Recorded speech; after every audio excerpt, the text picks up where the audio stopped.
Good morning, my name is Mark Walters and I'm the Orchid Colonel here at Orchid Trail on beautiful Merritt Island, and we want to show y'all our new digs.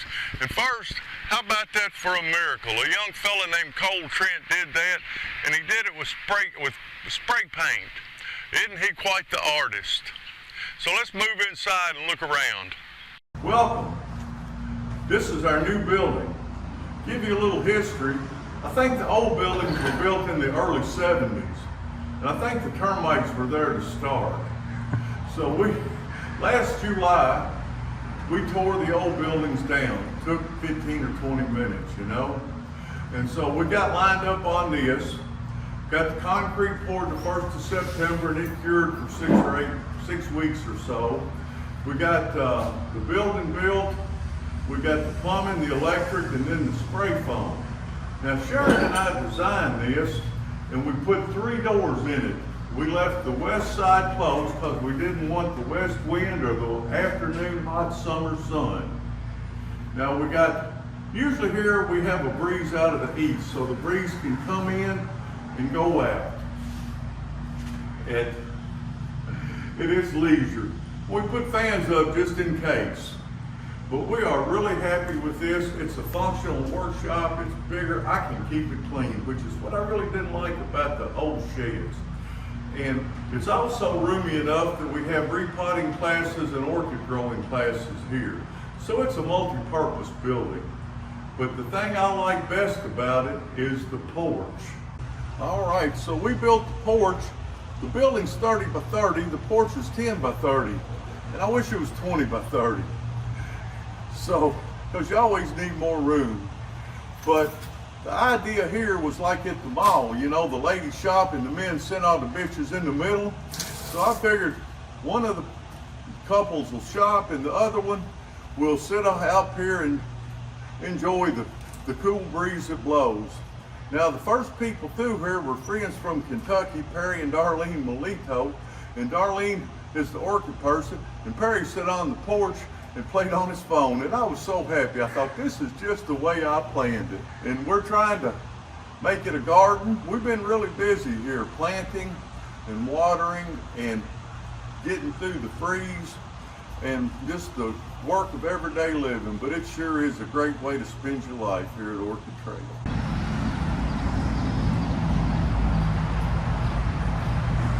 Not only are we orchid people, we're plant people. Plants add so much to your environment and your surroundings. The beauty, the serenity, and then there's the bees and the hummingbirds. That's the one thing I miss about Kentucky is the hummingbirds up there, and every now and then we see one. That's why most everything I've planted is red or orange or hummingbird colors, to attract them. And we've been feeding the bees since the freeze, and they seem to really appreciate it.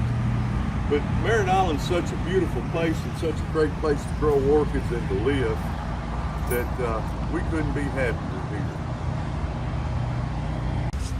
Now we're on the east side of the greenhouses. We still have the 2 shade houses. They're 20 by 80 each.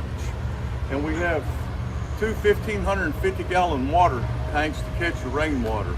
And if you can catch rainwater and use it on your orchids, they will really appreciate it.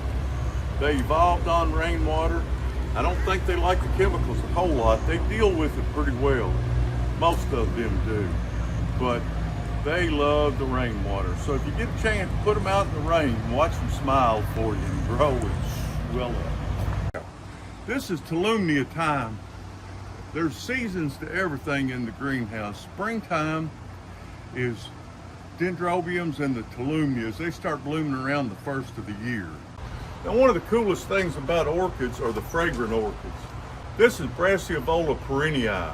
My brother-in-law John Wolford gave this to me about 20 years ago. It's a species, and when the sun goes down, the Brassavolas are the best smelling orchids in the world. If y'all know Sherry Baby, Sherry's the chocolate orchid. And this is Aka Baby, and it's Sherry Baby on steroids. It's a bigger plant with bigger blooms and really is fragrant.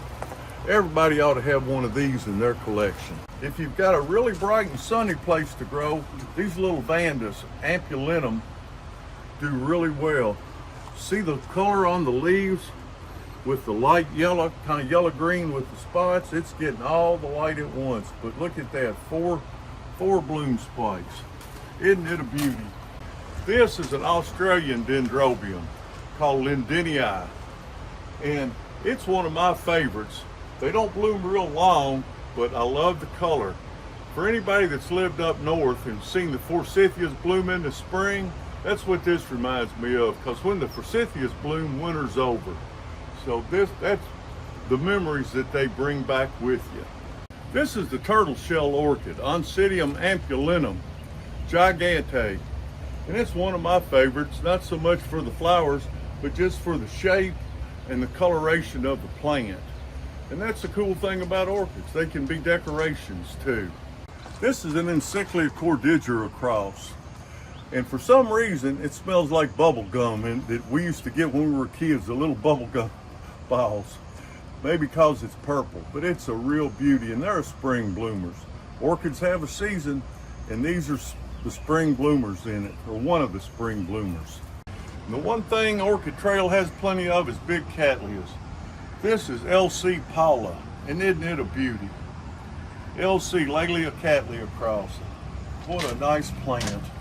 This is BC North Miami, and it's putting on quite a show this year.